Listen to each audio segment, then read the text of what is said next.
Hi, and thank you for joining us here at Tax Talk UK, where we talk about all things tax and also consider other important aspects of working for yourself, running a small business, being self-employed.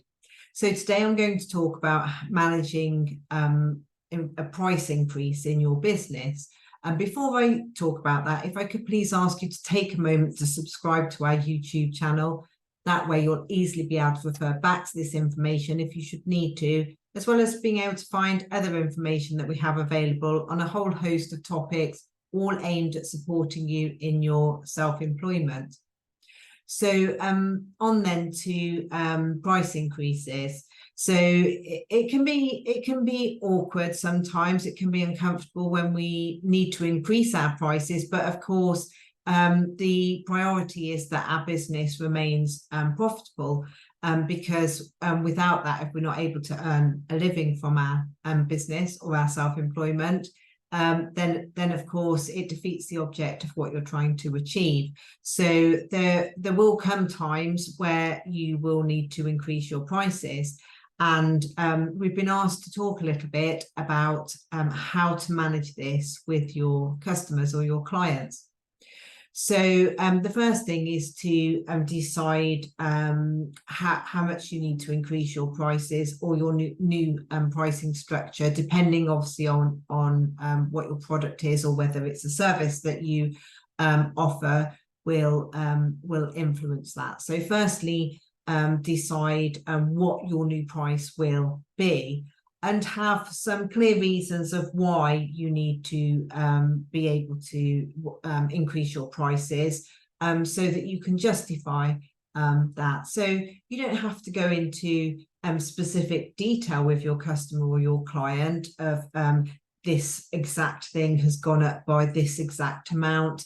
If it is in relation to rising costs, then that is all that you need to say, that your costs have risen. Perhaps there may be some other factors. Of course, in the current climate, lots of costs of lots of things are increasing, and so it wouldn't be a surprise for your customer or client to learn that your costs are increasing. But perhaps there might be a specific reason.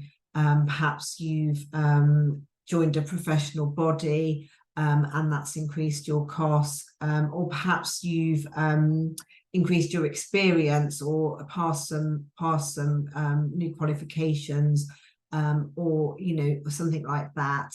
But whatever the reason is, just have a clear idea in your mind of how you can justify to your clients the need to increase your prices.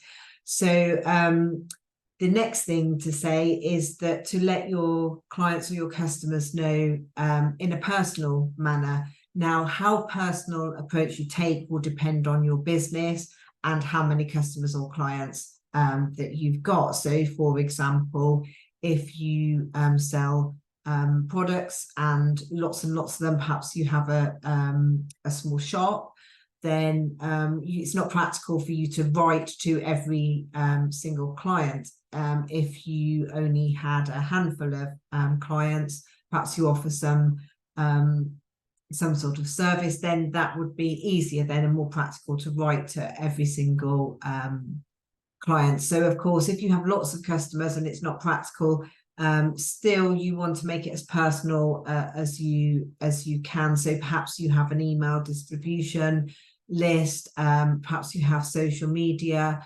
So just think about the most personal you can make the communication, that's also in balance with being practical and cost effective.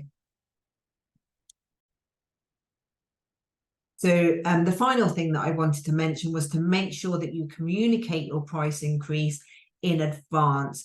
How frustrating is it when you go to buy something or have a service, and all of a sudden you find out that the price has risen and you weren't expecting that. Perhaps if you have something irregularly, perhaps on an annual basis, there may be some expectation of an increase in the price. Perhaps, you know, when you go to have your car MOT'd, for example, that, you know, those sorts of things, perhaps there may be an expectation. But of course, it's always better if you can let people know in advance. So we're going to let them know in advance. We're going to let them know in the most personal way that is practical for your business and your customer or client base. And you're going to be clear in your reasons and your justifications for your price increase. And if there is a structure, just make sure that you're clear on how that applies. So hopefully this has helped you and gives you the confidence to go ahead with the price increase that you're needing to make, but you're just holding back because you're a little bit uncertain of how to go about that. Thank you very much for watching. Goodbye.